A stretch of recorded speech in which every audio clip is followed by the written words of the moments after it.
Hello guys, in this video I am going to show you how to scan documents using the Easy Scanner application.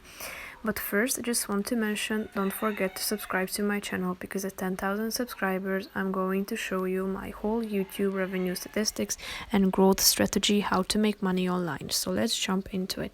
First of all, open the app on your phone.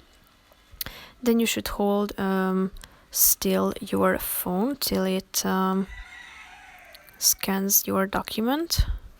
Now you should click on this blue button down below in order to scan your document. You can also turn on the flashlight that you can find at the bottom of the screen and tap on the blue button down below.